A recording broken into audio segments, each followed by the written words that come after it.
Certains voudraient que vous baissiez les yeux. Bientôt, vous ne pourrez plus boire ou manger comme autrefois. Avec le Covid, on vous a caché la vérité sur les masques et le dépistage massif. Petit à petit, ce que l'on pouvait dire hier n'est plus possible aujourd'hui. Google et YouTube nous pénalisent. Ce n'est pas un hasard si la loi Avia qui restreint nos libertés est la première loi votée après le confinement. On commence à vous habituer à obéir servilement et pister vos déplacements. Petit à petit, on vous apprend la soumission. Mais il y a des lueurs d'espoir. Ne les gâchez pas. Entrez en résistance. Vous avez les clés de TV Liberté.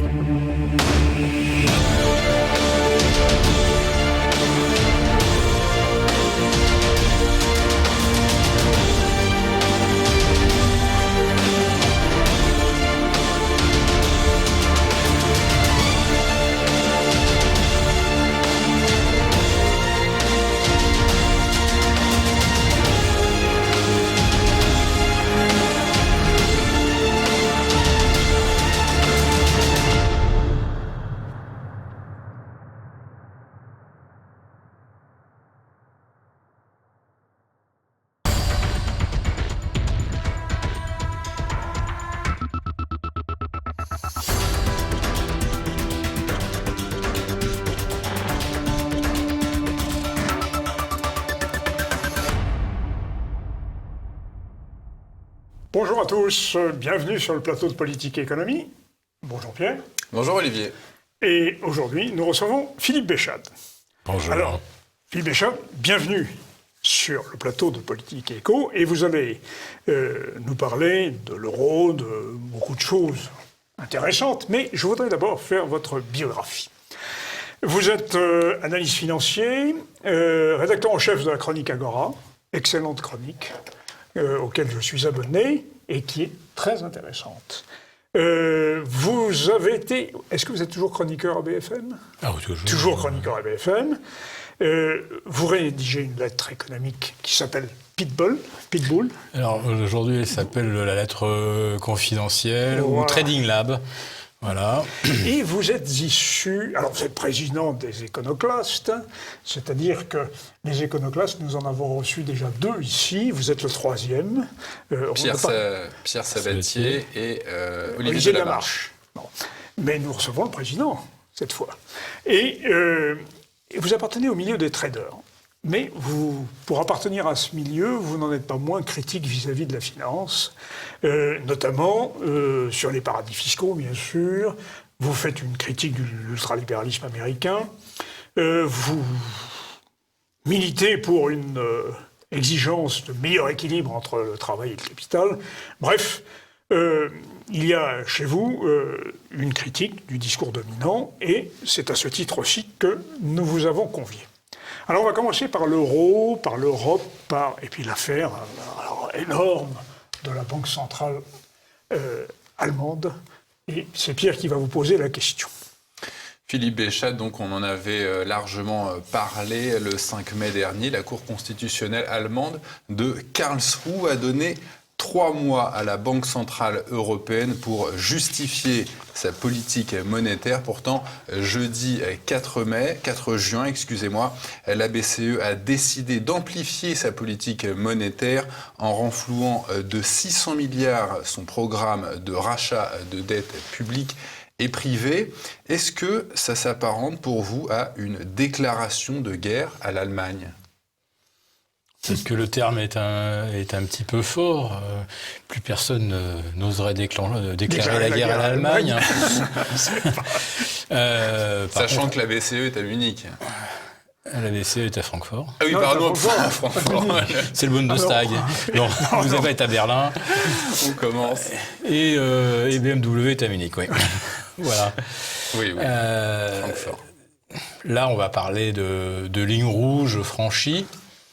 et avec derrière déjà des justifications apportées par Christine Lagarde, qui a quand même été pas mal questionnée lors de la dernière réunion qui s'est tenue tout début juin. Et Christine Lagarde a dit que le mandat de la BCE était d'assurer une stabilité monétaire et le respect d'un objectif de 2% d'inflation. Donc finalement, tout ce qui peut être fait pour aller vers ou jusqu'à 2% d'inflation est en quelque sorte légal ou licite, voire pertinent. Alors, il est évident que ce qui est fait, si c'est justifié uniquement par l'objectif de l'inflation, on se moque du monde. C'est raté de ce point de vue-là. Ça fait 25 ans que la Banque centrale du Japon a des taux quasi zéro et monétise au prétexte d'obtenir 2% d'inflation, objectif qui n'a jamais été même approché. On sait bien que ça ne marche pas, que c'est pas en faisant du quantitative easing qu'on approche de l'objectif d'inflation. Donc, Madame Lagarde prétend que la BCE respecte son mandat et la Cour constitutionnelle de Karlsruhe, elle, va prétendre que la BCE ne respecte plus aucune des règles, aucun des éléments, des statuts qui ont été adoptés par l'Allemagne et par les autres pays. Ce à quoi Mme Lagarde rétorque qu'aujourd'hui, finalement, ce n'est plus la juridiction locale. Vous n'êtes plus, vous, allemand, qu'un pays parmi les 14 autres. Et heureusement, il y a maintenant une entité qui chapeaute toutes les souverainetés nationales, qui est la Haute Cour du Luxembourg, et que s'il y a un litige, ça se réglera devant la Haute Cour du Luxembourg, dont on sait très très bien qu'elle est exactement du même bord l'orientation de ces arbitrages.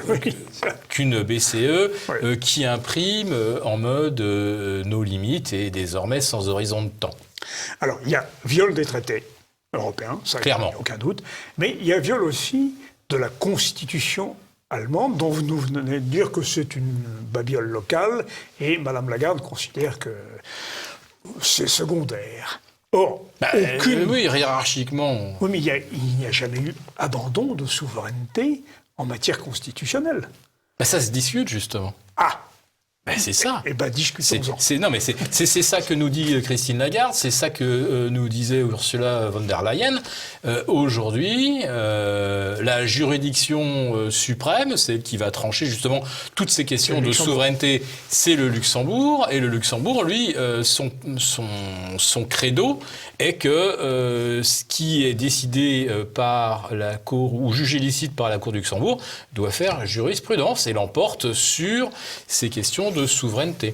Alors, il est évident que si on avait dit aux Allemands, vous savez, en 2020,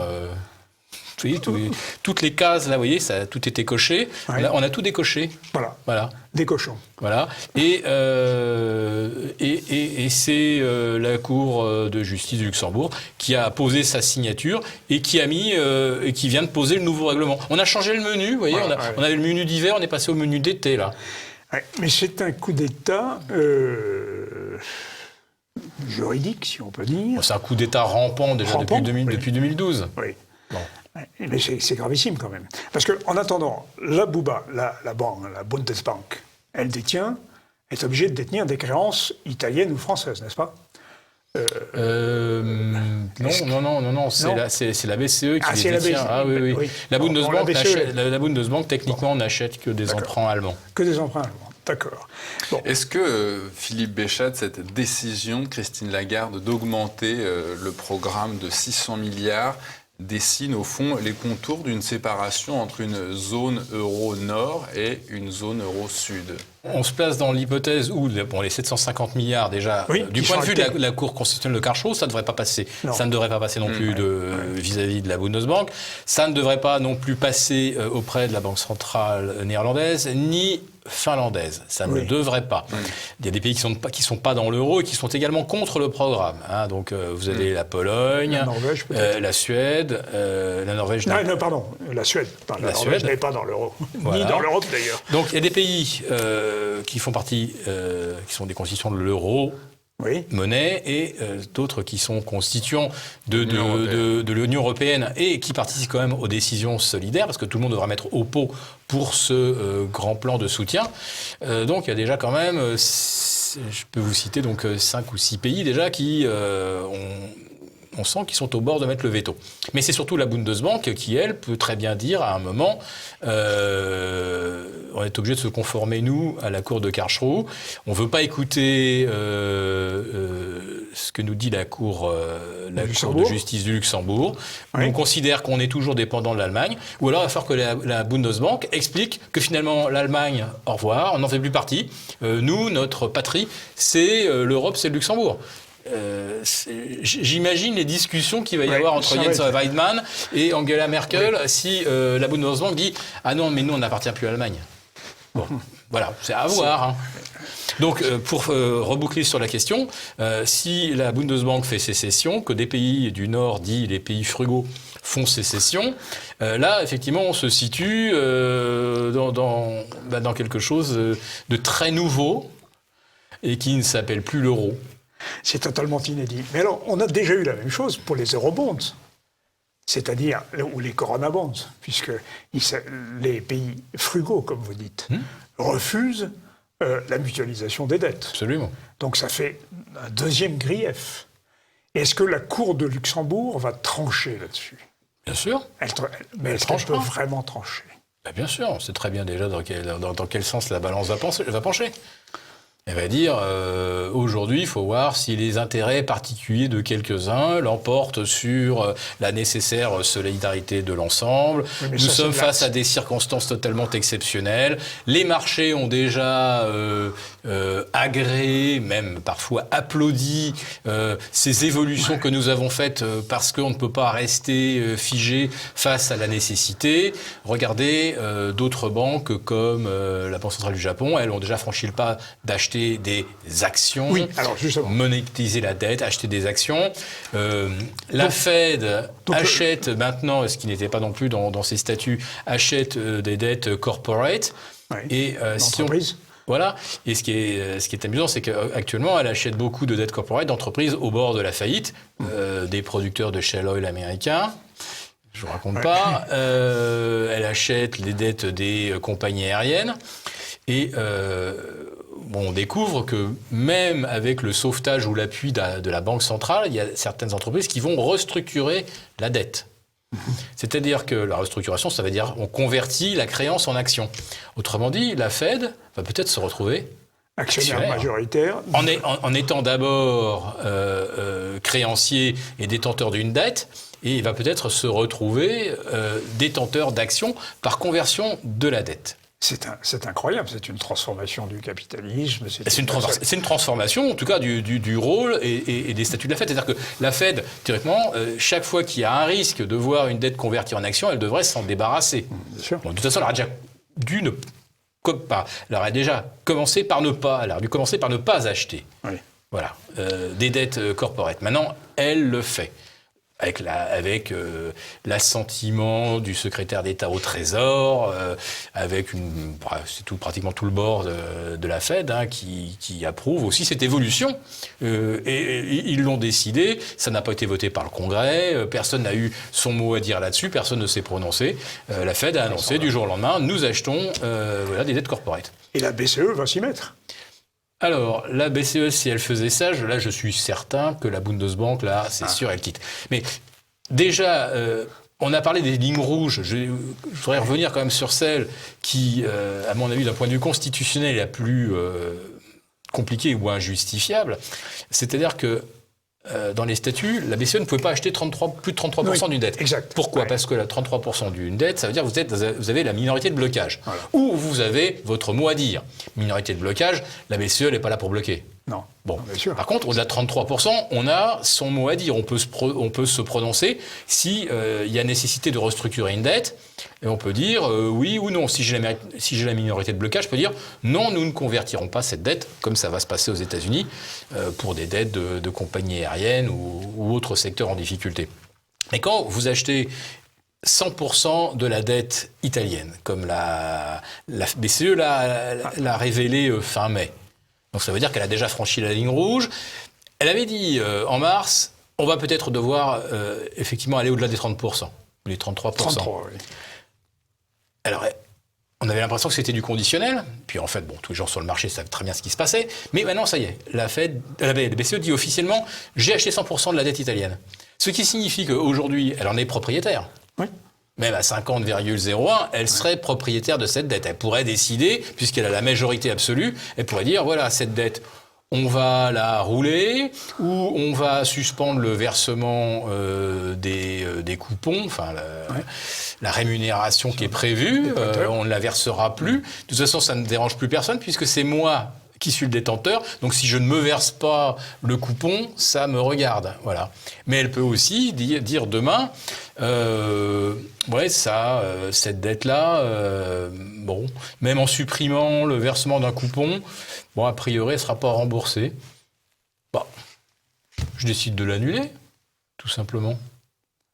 Ou je la rends perpétuelle. Enfin, oui, non, c'est mais ça. quand vous avez 50,10, voilà, en 50,10, vous décidez ce que vous voulez. Donc, c'est-à-dire que la BCE, aujourd'hui, pourrait décider que la dette italienne ou la dette espagnole, enfin, toute dette détenue à plus de 33%, maintenant, la BCE peut décider souverainement ce qu'elle fait, ne plus verser le coupon, la prolonger sur 10 ans, 15 ans, 50 ans, ad vitam, ou dire elle est annulée.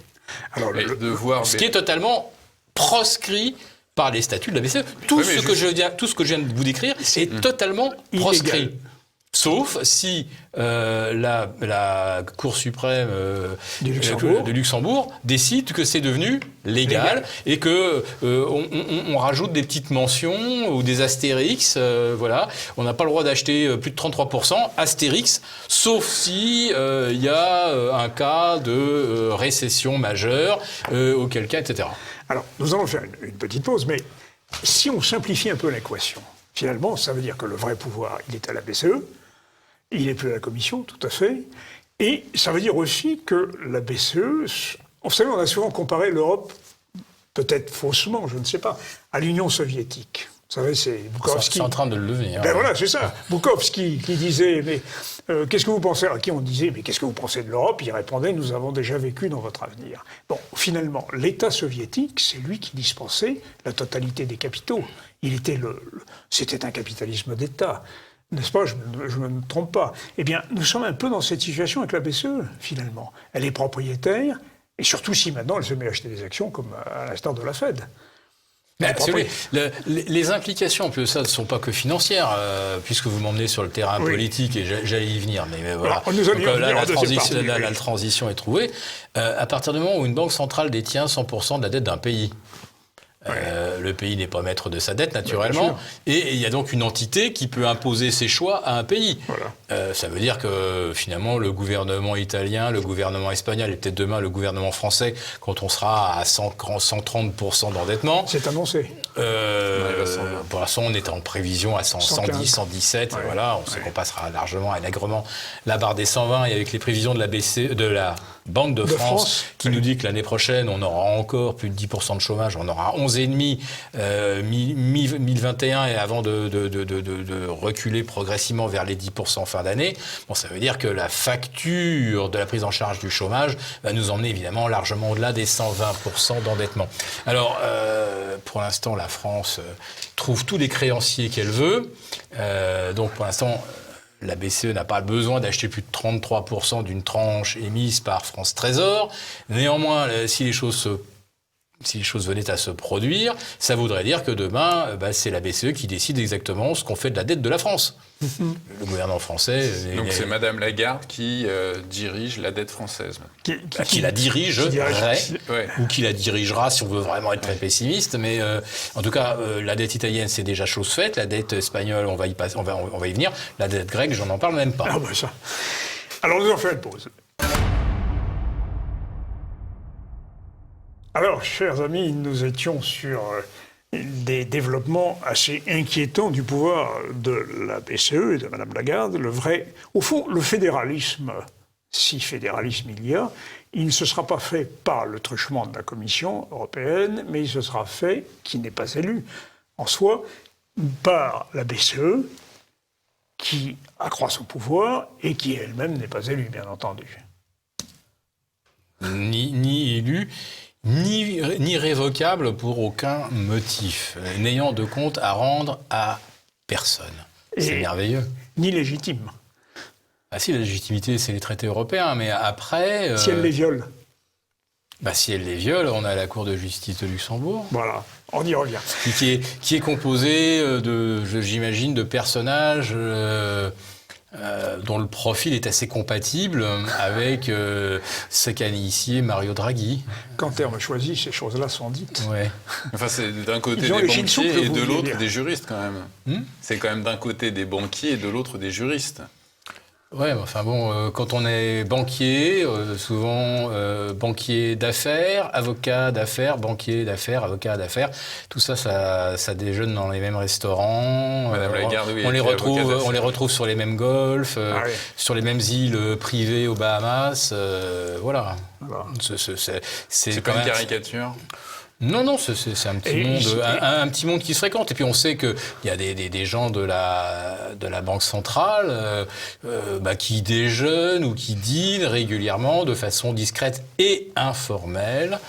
On discute de parcours. On est censé discuter de parcours de golf, de pêche au gros, mais quand même, on a des banquiers de banques commerciales. Spécialistes de l'heure du trésor, donc qui sont les interlocuteurs privilégiés, on comprend que c'est pas complètement étanche, mais je trouve moi aussi tout à fait normal que la Banque centrale prenne de l'information auprès du terrain. Oui. Et on va dire que les banques sont au plus près du terrain, des besoins des entreprises. Oui. Bon, après ça, quand la BCE consulte une Deutsche Bank, c'est la banque de Donald Trump, enfin une des banques de Donald Trump, la BNP ou la Société Générale, là, on consulte une entité qui est présente aussi bien à Singapour qu'à Tokyo, qu'à New York ou à Sao Paulo. Voilà, donc là, on commence à être dans quelque chose de plus global. Et c'est aussi intéressant pour la BCE. Parce que là aussi, on a des banques qui sont présentes là où la BCE n'est pas. Donc c'est tout à fait normal que ces gens-là dialoguent.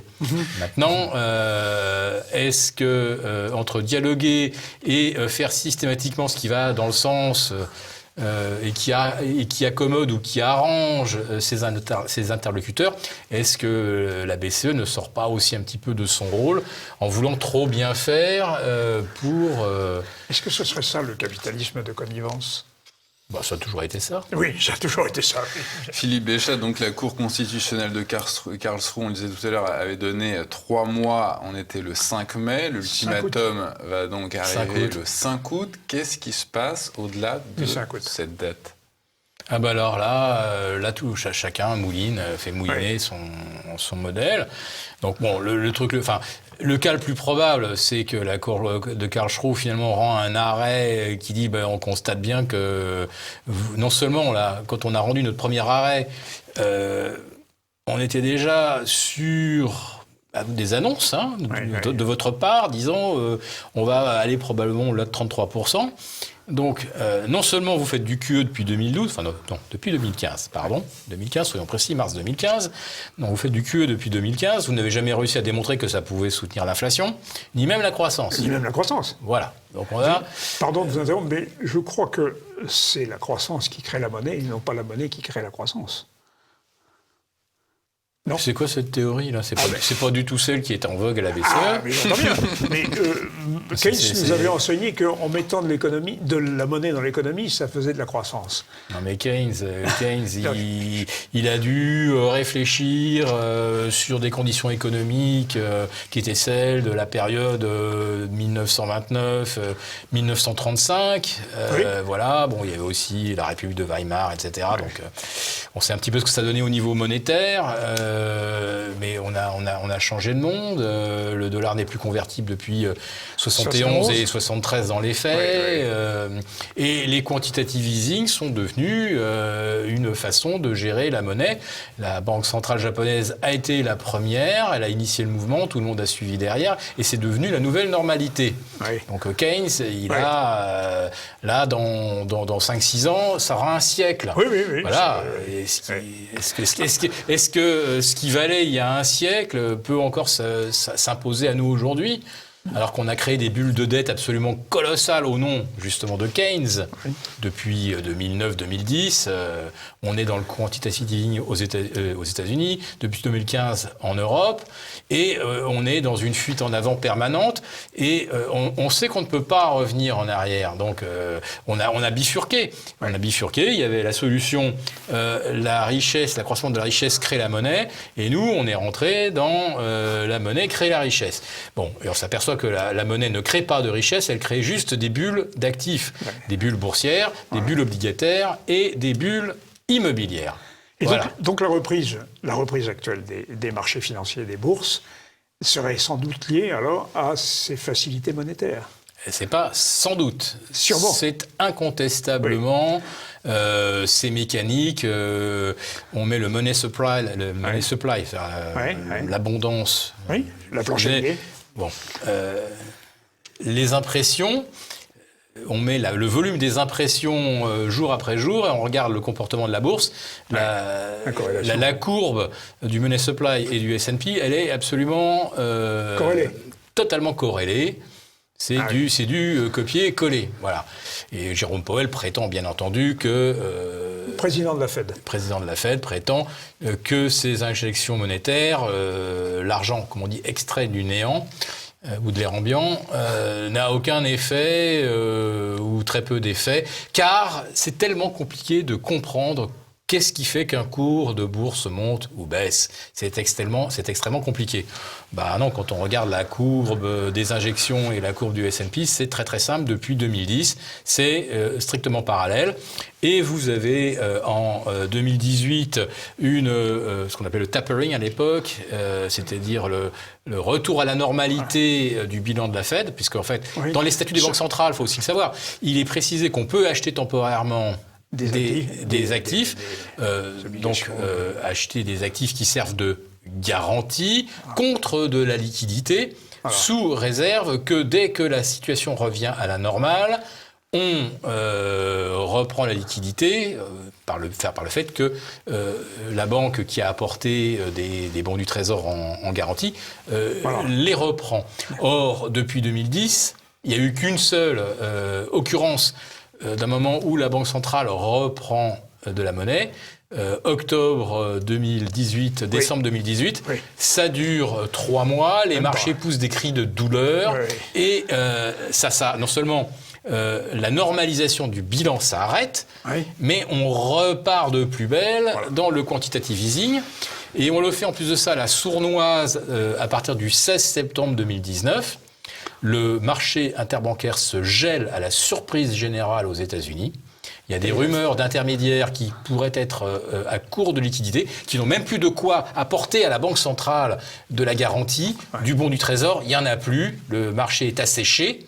Donc la Banque centrale dit « Ah, il n'y a plus assez d'argent, j'en remets » de façon à pouvoir permettre que les entités à court de cash puissent quand même servir de garantie. Alors c'était plus complexe parce qu'en fait, il y a des plateformes qui servent d'interface entre la grande banque qui prend les liquidités que distribue la Banque centrale et qui les ventile auprès de petites entités, hedge funds, banques locales, etc. Philippe Béchade, dans quelle mesure, in fine, ces injections de la BCE, donc on l'a vu, 750 milliards, puis là, jeudi dernier, 600 milliards, vont-elles bénéficier à l'économie réelle? Alors c'est là que je voulais terminer ma démonstration, parce que quand je vous dis que la Banque centrale donne à des grandes banques, qui sont ce qu'on appelle les SVT, spécialistes des valeurs du Trésor, qui ensuite dispatchent cet argent va vers les petites banques locales qui sont au contact de l'économie réelle. Donc c'était pour vous exposer la courroie de transmission. Et quand le marché interbancaire se gèle le 16 septembre 2019, ça veut dire que les plateformes qui rapproche les opérations entre la banque centrale fournisseuse de liquidités et la banque locale qui a besoin de ces liquidités pour investir et pour les prêts, eh bien, les banques locales n'ont plus de quoi assurer à la banque qui délivre les liquidités de la Banque centrale, n'ont plus de quoi leur donner une contrepartie sous forme de bons du Trésor, la garantie pour ces liquidités. Oui, Ça veut dire que si la Banque centrale, le 16 septembre dernier, la Fed, ne rajoute pas de la liquidité, ça veut dire que l'argent ne va plus arriver dans la petite banque et ne va plus aller dans l'économie réelle, ne va plus aller dans Main Street. Oui. Et là, qu'est-ce que fait aujourd'hui la BCE en rachetant finalement la totalité des banques, des émissions du Trésor italien? Ça veut dire qu'en fait, les banques italiennes ne portent plus n'ont plus à acheter la dette italienne. Avec quel argent les banques italiennes achetaient la dette italienne? Avec de l'argent BCE. Oui. Et ils sont à court d'argent. Ils peuvent plus offrir de garantie à la BCE en disant voilà, on veut bien acheter la dette, on veut bien acheter les bons du Trésor italien, mais on a besoin d'argent. Et la Banque centrale dit bah oui, mais je vois que la partie de Monopoly est terminée, vous n'avez plus de cash, vous ne pouvez plus m'offrir une garantie pour que je vous avance l'argent pour acheter la dette italienne. Donc, j'achète directement la dette italienne. Alors, d'accord. Voilà. Donc, ça veut dire que la banque locale n'a même plus à porter le risque de la dette italienne. Ouais, c'est effrayant. Enfin, c'est assez effrayant comme. Voilà. Mais ce qui veut dire que la BCE pourrait très très bien dire. Ah oui, mais alors là, vu les décisions politiques qui viennent d'être prises par votre gouvernement, vous êtes trop généreux en indemnisation chômage, vous indemnisez les gens... L'âge de la retraite. Voilà, vous les indemnisez trop longtemps, les retraites sont trop généreuses. Moi, je veux bien vous aider, je veux bien prendre en charge un petit peu de bons du Trésor, mais si les décisions du gouvernement italien ne sont pas bonnes et que ça va aboutir nécessairement à creuser encore plus la dette... bah, je vais peut-être arrêter alors à ce moment-là d'acheter tout. Bon. Et comme ça veut dire c'est l'arrêt de mort de l'économie italienne, évidemment le gouvernement italien va se plier et va dire bon alors d'accord, donc on réduit les indemnités chômage, on réduit la durée, on réduit les pensions, on met plus de CSG, on met plus de TVA. C'est le scénario grec finalement. C'est le scénario grec. Ouais. Voilà. Et donc, mais Philippe Béchade, qu'est-ce que Main Street, comme vous venez de le dire, verra de ces 600 milliards ? Bonne question. Alors, si on reprend l'exemple grec, c'est vrai que je vais vous montrer que comparaison n'est pas raison. Tout l'argent qui a été soi-disant donné à la Grèce, ça c'était le titre de la presse grand public, le titre du 20h. Oui. On sauve la Grèce, l'Europe sauve la Grèce. Non. Tout ce qui a été fait était pour permettre de rembourser les créances détenues par des banques. Il n'y a pas un euro qui est allé dans la poche d'un Grec. Voilà. Le Grec, il a vu son salaire moyen chuter de 25%, sa pension chuter de 40%, les fonctionnaires ont vu également leur rémunération et avantages diminuer drastiquement. Donc tout l'argent qu'on prétend avoir mis sur la table pour sauver la Grèce, on a juste sauvé les banquiers créanciers de la Grèce. C'est assez simple. Alors maintenant, est-ce qu'on peut faire le même coup aux Italiens ? C'est-à-dire, voilà, on veut bien continuer de vous financer à 100%, mais sous réserve de diminuer toutes les prestations sociales, de plans d'austérité, etc. Aujourd'hui, on sait que le plan d'austérité tuerait le malade. Ça a tué la Grèce, mais c'était petit la Grèce. On pouvait se permettre de tuer la Grèce. Là, on ne peut pas se permettre de tuer l'Italie. Oui, mais surtout, ça ferait revenir Salvini. Alors là, on est dans la politique. Mais si Salvini est au pouvoir, la BCE lui dira « Mais monsieur, non, vous ne pouvez pas faire ça ».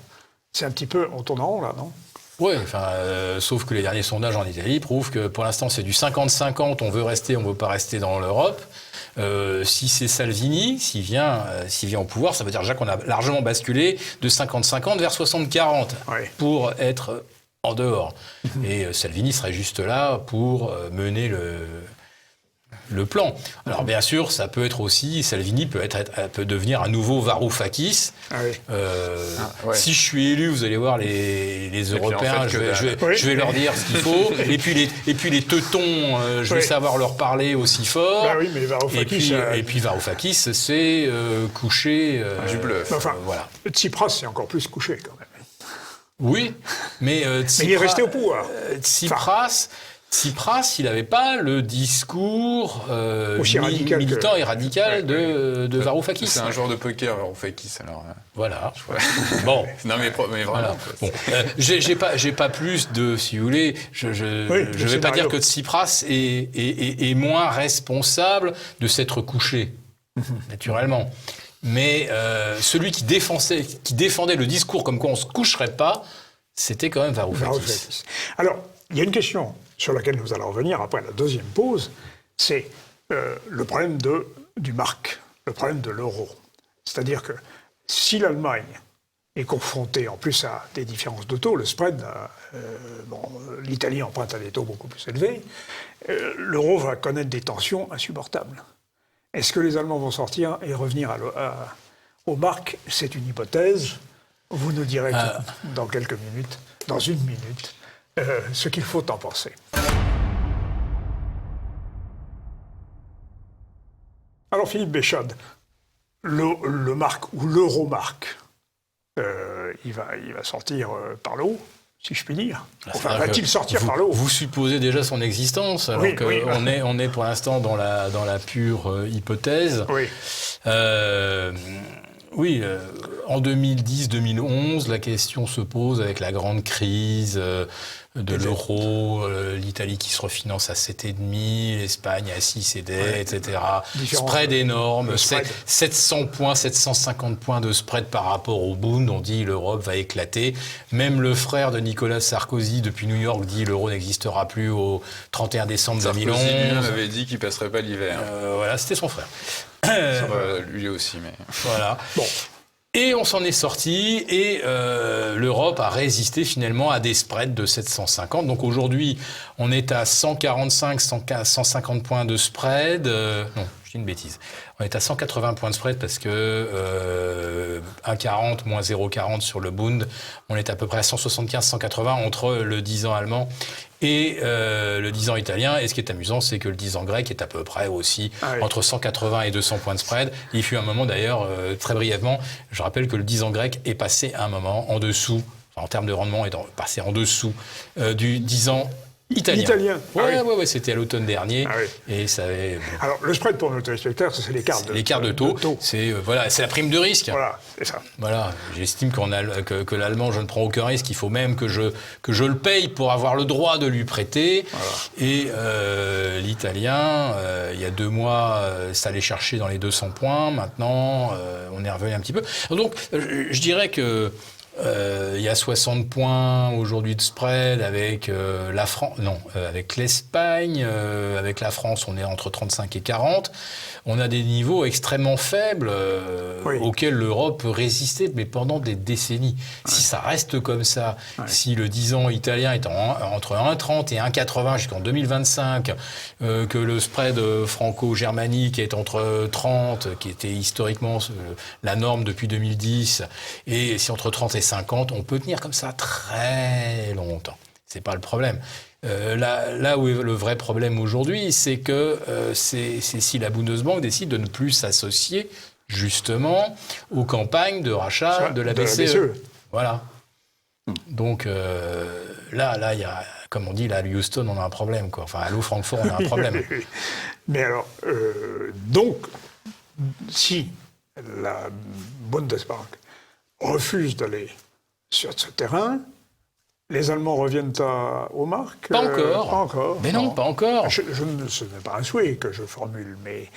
c'est une hypothèse. C'est une hypothèse. Voilà. Alors, qu'est-ce qui se passe? La Bundesbank ne participe plus aux opérations de la BCE, jugeant...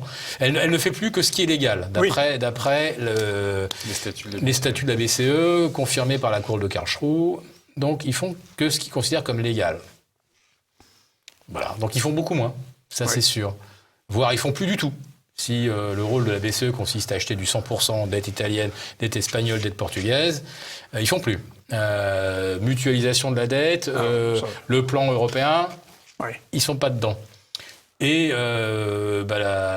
Christine Lagarde ou d'autres membres de la BCE ont déjà dit, bon, on peut faire sans l'Allemagne, hein. Il n'y a rien qui dit qu'on doit absolument attendre que l'Allemagne nous aide. C'est juste que l'effort va reposer beaucoup plus fortement sur les autres. Donc c'est vrai qu'en théorie, on peut se dire on peut se passer de la Bundesbank.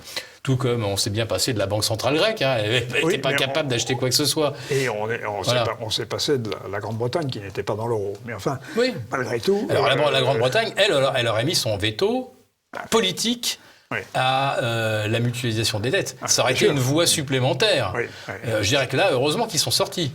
Parce que si jamais il y avait eu Boris Johnson dans la boucle, jamais Macron et Merkel n'apparaissaient pour présenter un plan de soutien 500 milliards. de 500 milliards. Oui, mais et là, c'était même pas la peine de convoquer la presse. Voilà. Mais est-ce qu'on n'est pas dans le wishful thinking? Est-ce que les dirigeants européens ne prennent pas leur désir pour des réalités? Quels dirigeants européens? Ceux qui sont censés diriger l'Europe, ou ceux qui dirigent, Madame Merkel et Monsieur Macron. Mais là justement, dans l'affaire du fonds de soutien qui nécessite, qui prend comme postulat que la mutualisation est une solution tellement évidente que tout le monde va l'adopter, Merkel a participé à cette conférence de presse. Mais elle a dit quelques heures plus tard en allemand, c'est bien parce que ça a duré 30 secondes, hein. C'est ce qui est bien avec Mme Merkel, c'est qu'elle est vraiment concise, elle est brève, hein. Elle ne prend pas 40 minutes pour annoncer que finalement on décidera le 15 juin prochain si on va plus loin. Ça dure 30 secondes, elle dit, et si c'est une démocratie? C'est une démocratie, même en interne, nous avons des gens qui votons au Bundestag, et moi je suis pour cette solution d'un plan, mais il y a une démocratie allemande et il y a également une démocratie européenne. Oui, il y a une solidarité européenne. Oui, magnifique. On l'a vu en Italie. Non mais Marc, quand on écoute Mark Rutte, le Premier ministre néerlandais, ça sent la solidarité à plein nez. C'est fou. La Première ministre finlandaise, ça sent également la solidarité très très fort. Bon. Oui, en fait. Alors moi, je dirais que là, pour l'instant, je dirais que pour le plan Merkel-Macron, ça sent pas bon. Non, bien sûr. Voilà. Mais je comprends que Merkel dise il faut symboliquement montrer que le couple allemand existe et que Merkel, elle assume que c'est une solution qui est peut-être pas mal de mutualiser. Ouais. Voilà. Mais est-ce qu'il y a une démocratie? Voilà. Donc. Donc elle se conformera. Elle a proposé. On dit souvent homme propose, femme dispose. Là, c'est femme propose et le Parlement dispose. Dans l'occurrence, ça a été annoncé comme quelque chose d'acté, quelque chose. Mais par Macron, oui, et par notre presse. Notre presse. Mais qui, après la conférence de presse Macron-Merkel, qui dans la presse française a repris cette déclaration que Mme Merkel a fait dans les heures qu'on suit. Moi, je l'ai reprise pour nos publications. Ce que je dis, c'est cocasse. Oui. Voilà.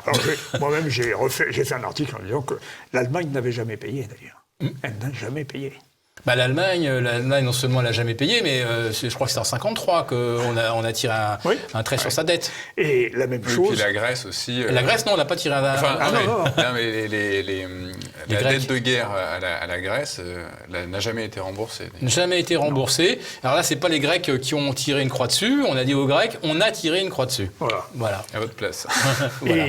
En gros, c'est ça. Dans les années 30, c'est le plan Dawes et le plan Young, c'est les Américains qui ont dit aux Allemands, non, la dette contractée par la guerre de 14, vous ne la paierez pas. De toute façon, il n'a payé plus, puisqu'il a payé avec un marque qui valait, on avait des coupures de 10 milliards. Oui, en décembre 1922, pour avoir $1 papier, pour $1 en écriture, pas en physique, 2000 milliards de marques.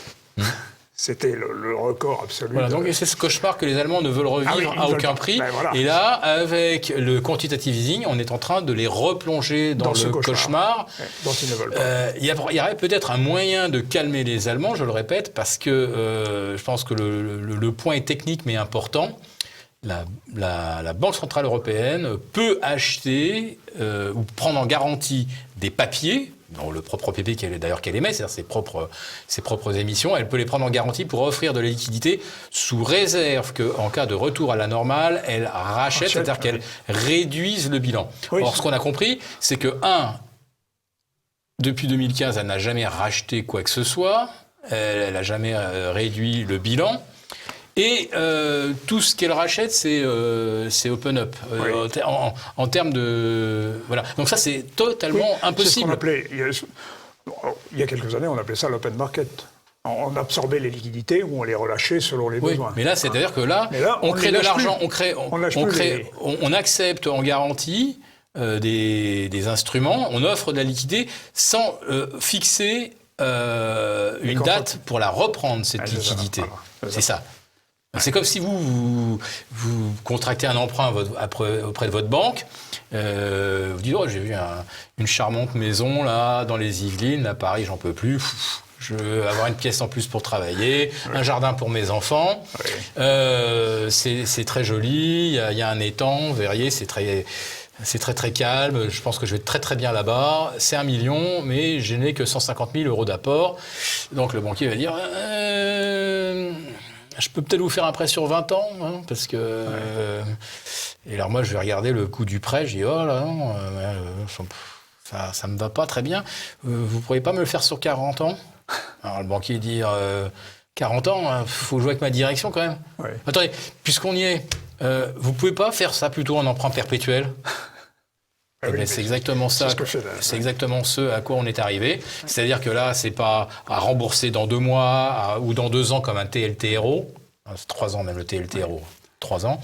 Là, c'est dans 3 ans, on créera un nouveau TLTRO et ainsi de suite jusqu'en 2220. Donc, on est en train de rendre des prêts qui devraient être de très court terme. On est en train de les rendre non seulement des prêts court terme, des prêts long terme, mais en plus de ça, des prêts finalement sans horizon. C'est-à-dire qu'on est en train de créer de la dette perpétuelle. Qu'est-ce qu'a fait la République de Weimar ? C'était créé de la dette jamais remboursée par une nouvelle émission de dette, c'est-à-dire création de nouvelles unités monétaires. Et les Allemands sont en train de revivre ce cauchemar, parce que c'est ça. Et non seulement la Cour de Karlsruhe va statuer naturellement contre ça, mais si vous savez les orthodoxes de la mouvance Schäuble, qui était le ministre des Finances pendant 8 ans d'Angela Merkel, Wolfgang, qui a dit Nein à la Grèce, bien sûr, on s'en souvient tous. Là, vous avez une frange d'orthodoxes au sein même des partis qui soutiennent Angela Merkel, qui va dire ça, c'est no way. Quantitative easing, déjà, on est contre parce que c'est pas dans les statuts, mais on peut admettre qu'effectivement, pour sauver la situation, on peut faire un quantitative easing extrêmement temporaire, délimité dans le temps, etc.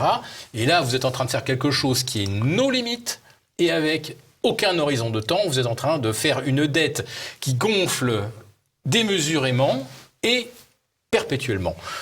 Donc là, je vous dis, là, ça, pour mon pronostic, c'est que ça va vraiment coincer. Alors, les Allemands ne vont jamais accepter ça. Ça ne va pas produire, on parlait de l'hyperinflation allemande de 21-22, est-ce que enfin ça ne va pas produire une hyperinflation ? Est-ce que la théorie quantitative de la monnaie ne va pas s'appliquer ? Mais le quantitative easing produit de l'hyperinflation depuis les premières heures, je pense que c'est autour du 9 ou 10 mars 2009, quand Barack Obama réunit les banquiers, les plus grands banquiers de la place et la Fed, on discute et on décide que oui, ce qu'on avait mis en place temporairement à l'automne 2008, le fameux TARP, Troubled Assets Repurchasing Program, on va pérenniser le TARP sous une nouvelle forme qui s'appelle le quantitative easing. Du moment où on a adopté le principe du quantitative easing, l'inflation, puis l'hyperinflation a démarré. C'est l'hyperinflation des actifs financiers. Voilà.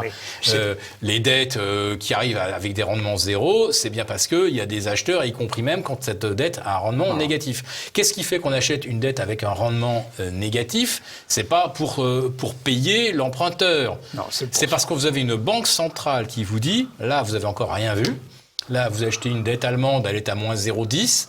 Moi, je peux vous l'envoyer à moins 0,50 parce qu'on a mis effectivement le taux marginal de la BCE à moins 0,50, mais on a vu le Bund allemand atteindre moins 0,90 de rendement. Pourquoi des gens, quand c'était à moins 0,50, ont payé moins 0,90 ? Parce qu'ils achetaient une dette allemande qui valait 105 et en se disant, dans 2 mois, au train où c'est passé, je la revendrai 107. Je vous fais un truc très simple. Ouais. Mais quand vous achetez une dette qui ne rapporte rien ou qui vous coûte, soit vous êtes complètement idiot, soit c'est parce qu'on vous a fait une promesse irrésistible. Et cette promesse irrésistible, c'est vous pouvez acheter la dette allemande à 105, 106, 110. De toute façon, moi, Banque Centrale, je vous garantis que dans 3 mois, vous pourrez la refourguer 111 si vous l'avez acheté 110 ou 125 si vous l'avez acheté 122. Ça n'a aucune importance. Aujourd'hui, on achète de la dette pour faire un coup spéculatif. D'accord. C'est ça. Alors, là, il n'y a pas les actions, j'en parle pas. Alors, oui, bien sûr. Mais alors, il n'y a pas d'inflation sur les prix, ou pas. Mais il n'y a pas d'inflation dans mainstream, puisque l'argent n'y arrive pas. Ah, c'est ça. Voilà. Donc, l'argent est créé. Voilà l'explication. L'argent est créé. Voilà. Et il rentre dans un circuit, qui est un circuit court. Fermé. Le circuit court s'arrête aux spécialistes des valeurs du Trésor. Et on a vu au 16 septembre 2019 qu'il a failli, après cette seule étape du SVT, il a failli ne plus arriver au niveau du banquier local. Il a failli ne plus arriver à Main Street. Donc le circuit il est très court, l'argent va directement dans le casino financier et ne ruisselle pas ou ne percole pas dans l'économie réelle. Voilà. 80-20, vous disiez. Alors par contre, si il percole aussi à un autre niveau, c'est-à-dire que si par contre vous voulez emprunter pour acheter le S&P, le Nasdaq avec un levier 5, vous trouvez tout l'argent que vous voulez. Voilà. Si vous vous dites par exemple, je vais créer une usine de masques, parce qu'en ce moment il y a de la demande, le temps que vous créez votre usine de masques, il y a déjà surproduction, les masques ça ne vaut déjà plus rien. Et si vous avez emprunté, vous êtes très mal. Voilà. Si vous avez emprunté pour acheter du Nasdaq, vous pouvez emprunter le matin et revendre le soir. Quand vous avez commencé à commander des machines pour votre usine de masques, le temps que les machines arrivent, ça vous coûte déjà de la trésorerie. Et quand les machines arrivent et que vous produisez des masques, il n'y a plus personne pour les acheter. Donc, je prends cet exemple extrême pour vous montrer que personne ne veut plus prendre le risque de mettre de l'argent dans l'économie réelle. Voilà. Quand dans l'économie virtuelle, on gagne à tous les coups. Et, je vous le dis, des emprunts qui ont un rendement négatif, les gens, ceux qui les achètent, ne les achètent que contre la promesse qu'on va vous les racheter plus cher. Voilà. Donc, à partir du moment où vous avez une certitude de gain dans l'économie virtuelle et que vous avez des probabilités de gain très incertaines, voire qui peuvent tourner à la cata dans l'économie réelle, tout l'argent va vers le casino virtuel. Donc, vous avez une hyperinflation dans le casino virtuel et vous avez zéro inflation dans l'économie réelle. Et avec l'exemple japonais, on sait depuis très longtemps que l'argent que l'on crée, que l'on imprime, ne va pas générer d'inflation. Mais là, avec la Fed, depuis 2009, c'est beaucoup plus caricatural. Tout l'argent va vers les actifs virtuels et vers l'immobilier également. Oui. Alors, qui se finance à crédit, c'est vrai. C'est ce qui se passe au Liban, Philippe Béchade, quand on entend par exemple le ministre de l'économie qui dit voilà 60% des Libanais pourraient vivre sous le seuil de pauvreté. Raoul Némé. Est-ce que c'est l'avenir, c'est ce qui nous attend un petit peu, le cas libanais ? Le cas libanais, évidemment, si on extrapole la situation présente, qui, je dois le souligner, est quelque chose d'assez extraordinaire, qui suscite peu de commentaires. C'est totalement inédit dans l'histoire. C'est inédit, et finalement, personne ne regarde du côté du Liban pour voir si c'est pas un petit peu... Chypre avait peut-être... Pas ce qui nous pend au nez, même, je verrais pas le scénario libanais en Italie, en Espagne. Mais c'est le scénario qui pend au nez de beaucoup de pays émergents, notamment pays producteurs de pétrole bien sûr, ou de matières premières, et qui sont en train de lancer des appels au secours auprès du FMI. C'est la première fois dans l'histoire que le FMI doit dépanner, entre guillemets, plus de 60 pays à la fois. C'est un record. En général, c'était des actions ponctuelles. Ça, là, c'est ça. L'Argentine, façon récurrente, Mexique, etc. Voilà. Les pays asiatiques en ont eu besoin en 98. Là, c'est 60 pays. Je dirais que c'est qu'un début, qu'on va continuer. Donc, jamais le FMI n'a eu affaire à de telles situations. Et le FMI intervient justement pour éviter une situation à la libanaise. Voilà. Voilà. Et le Liban, il faut un grand reset, c'est assez simple. C'est-à-dire que la livre libanaise ou le dollar libanais ne vaut plus rien, il faut recréer une nouvelle unité et il faut l'adosser à quelque chose. Et ça, pour l'instant, on ne sait pas encore à quoi l'adosser. Voilà. Et là, je dirais que nos devises, nos devises euros, yens et dollars ne sont adossées à rien d'autre qu'à la confiance. Parce qu'au niveau endettement, on est pas mal non plus. On est quand même déjà assez haut dans les tours. Donc, il n'y a plus de confiance au Liban. Donc, on voit ce que ça donne. Et il faut absolument éviter à tout prix qu'on perde la confiance dans le dollar ou dans l'euro. Or, si l'euro se scinde, parce qu'on a bien compris que ça ne va pas se scinder par le bas, par l'Espagne, l'Italie, etc., par le haut, puisqu'on a rattrapé le coup en 2011, ça risque de sortir par le haut, et pas pour les raisons du spread, mais pour des raisons que pour tenir, pour essayer de faire survivre l'euro, on est obligé d'aller vers le QE, Infinity, et sans horizon de temps. Et ça, c'est le cauchemar que les Allemands ne voudront pas revivre. Et si l'euro commence à se disloquer ou à se fragmenter... Donc c'est le salut par l'Allemagne. Hein disons que... Moi, le salut de l'Allemagne. Mais... Alors, la question de savoir, c'est si l'Allemagne sort par le haut, donc le marque se réévalue. Est-ce que le risque est-ce qu'il y a un risque symétrique de voir également un euro sud perdre beaucoup? Alors perdre moins 1% par rapport à quoi? Que les Allemands prennent 20%, ça nous arrange bien. Ils pourraient même prendre 30%, ça nous arrangerait peut-être encore plus. Mais en tout cas, eux, ils pourraient nous en acheter des choses avec un marque de 30% plus fort. La question de savoir, c'est est-ce que notre pouvoir d'achat chute d'un seul coup? Si on doit acheter du pétrole en dollars, est-ce que d'un seul coup, on perd 15-20% par rapport au dollar? Là, par contre, on a un risque d'inflation qui est évident. Et là, c'est désagréable pour tout le monde. Eh bien, merci Philippe Béchade pour ces éclairages très pertinents.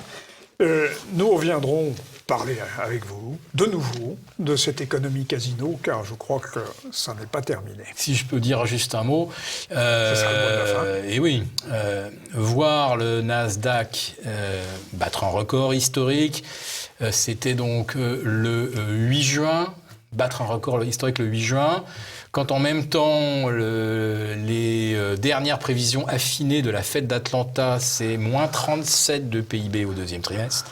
C'est 42 millions de chômeurs et vous avez le Nasdaq 100 qui bat un record absolu après avoir repris 44% sur ses planchers. Et là, d'un seul coup, on se dit... le contrat social en prend un coup. Le contrat social, là, on en fait des papillotes. Les 1% qui détiennent 85 et plus de tous les actifs qui grimpent. Et les chômeurs qui retrouveront jamais leur travail. Entre 12 et 13 millions d'Américains ne vont pas retrouver d'emploi d'ici la fin de l'année. Ça, c'est déjà acté, c'est calculé par la Fed, etc. Donc, quand vous avez un indice qui bat un record absolu et qui enrichit les 1%, et que vous avez 99 autres % des gens qui se disent ce qui nous attend, c'est moins de travail et probablement une forte pression sur les salaires. Et l'État américain ne sera pas comme l'État européen, enfin les États européens, ils vont pas prolonger le chômage au-delà de la rentrée, donc ça va être un carnage à partir de l'automne. Socialement, là, il y en a qui vont dire non, la Fed, là, faut qu'elle arrête, ou alors faut qu'on trouve un moyen que l'argent arrive vraiment à Main Street. Mais s'il continue à aller vers Wall Street, je crois qu'on va être très très nombreux dans la rue, et Trump aura beau tweeter, regardez, on a la meilleure économie du monde et grâce à moi, les marchés sont au plus haut. Je pense que s'il continue sur cette voie, il a déjà 15 points de retard sur Biden dans les derniers sondages. Je pense que si on continue comme ça, il en aura beaucoup plus, et il y aura surtout beaucoup plus de monde dans la rue. Et ça va pas plaire à Wall Street du tout. Oui. Conclusion. C'est ça. Très provisoire, mais... Voilà. Je pense que le social unrest, c'est-à-dire l'agitation sociale, ça risque à un moment... L'absence de paix sociale.